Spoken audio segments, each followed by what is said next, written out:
favorite singer was going to hold a concert, and I planned to go with my husband Charles Hanson. He complained that I was too childish and said he had no time to accompany me to such a boring event. I went to the concert alone, but during the fan interaction segment, I saw Charles and his dream girl, Camilla Irving, on the big screen. After the concert, I sought him out to ask what was going on, but Camilla took advantage of the case and pushed me down hard. I was in so much pain that I couldn't get up, but he thought I was just acting and went after Camilla instead. Later, I was taken to the hospital by a good Samaritan, and I lost the 2-month pregnancy. That evening, I saw a tweet from Camilla. Having someone accompany me to a concert is such a joyful thing. The accompanying photo showed her holding the singer's autograph and a close-up picture with Charles. This time, I didn't cry or make a scene. Instead, I casually liked the tweet. I stayed in the hospital for 3 days, and Charles didn't even call once. After being discharged, I dragged my weak body home alone. As soon as I opened the door, I saw Charles and Camilla sitting intimately on the sofa, laughing and chatting. Upon seeing me, Charles' smile faded, replaced by impatience and disgust. "Where have you been? Camilla came to visit, so go make dinner. You didn't clean the house or make the bed. Am I married to a useless person?" I replied calmly, "I was in the hospital." It paused for a moment, and grew even more impatient. "You just had a stomach ache. There was no need to be hospitalized. You are too dramatic. Such a waste of money." I glanced at the gloating Camilla and coldly said, "So, taking her to the concert wasn't a waste of money?" Camilla feigned understanding. "Elena, blame me if you want. I asked Charlie to accompany me to the concert." Charles immediately shielded Camilla with his arm and scolded, "You better not talk like that. Camilla is different from you.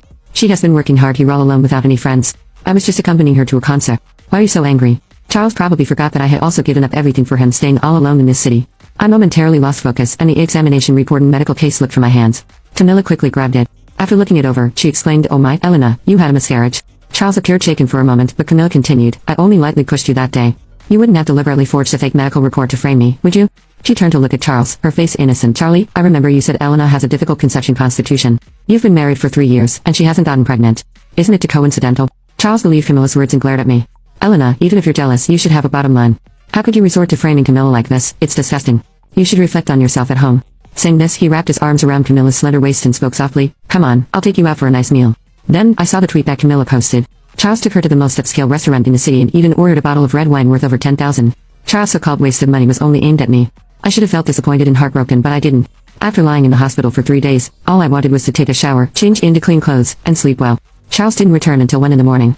He deliberately made a lot of noise, but I ignored him. Finally, he slammed the door and went to the study. This was a precursor to the silent treatment.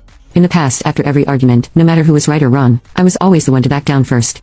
I believe that couples shouldn't hold grudges, and love shouldn't be worn down. It took me 4 years in college to successfully win over Charles, and I cherished our marriage. At first, he was very gentle with me, holding me in his palm and showering me with love. After a year of marriage, I was diagnosed with endometriosis, making it difficult to conceive. I spent my days in tears, but Charles comforted me, saying, "Don't worry. Medical science is advanced now. Besides, I want to enjoy a few more years in our world together. Even if we can't have children, I will love you for the rest of my life." At that time, I was so moved that I hugged him tightly, believing that all my years of effort were worth it. But everything changed a year ago when his former lover Camilla came to Ocean OS to seek him out. Charles' tenderness, attentiveness, thoughtfulness, and indulgence were all directed at another woman. He left me, who was celebrating my birthday, just to help Camilla change a light bulb in her bathroom. He forgot our wedding anniversary but took Camilla to Disneyland.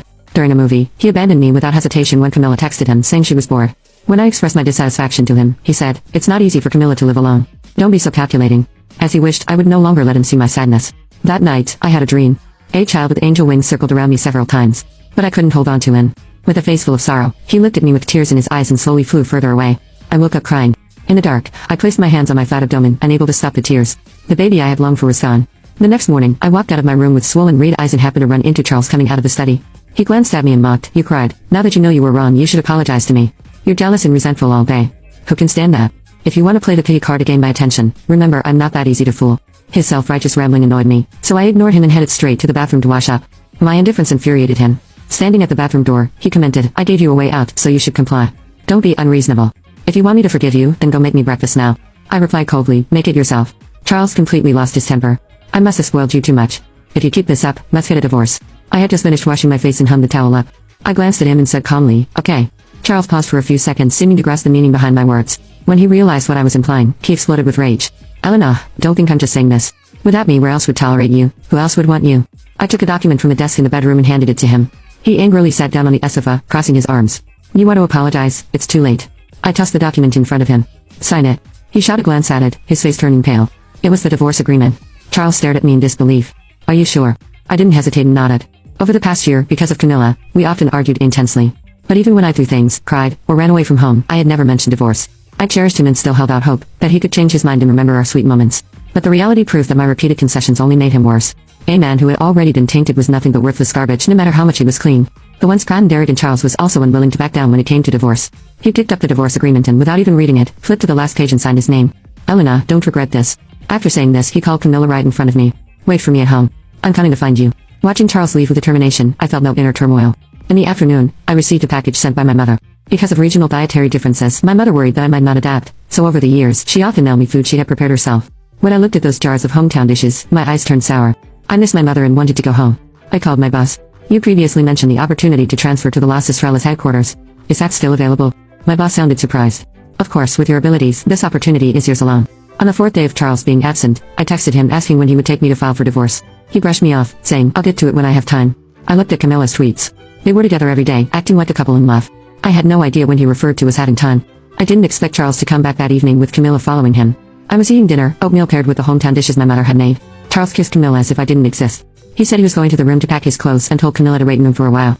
Camilla obediently nodded. Once Charles entered the bedroom, she began to critique the house's decor as if she were the owner. I don't like the color of this wall. I prefer pink. This sofa isn't soft enough.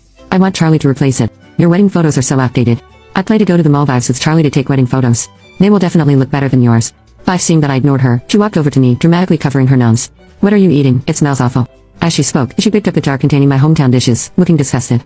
I stood up and angrily said, give it back to me. But she deliberately let go. The glass jar fell to the ground, shattering and spilling food everywhere. She laughed. Sorry, I didn't hold on tightly.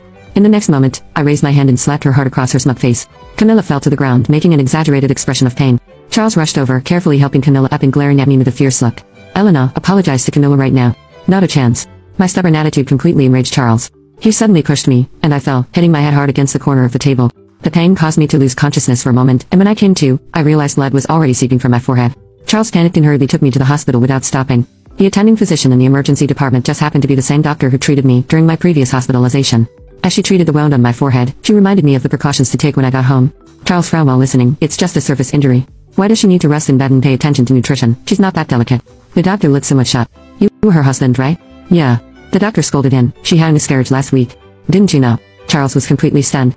He looked at the doctor, then at me, his voice trembling. Elena, you were really pregnant.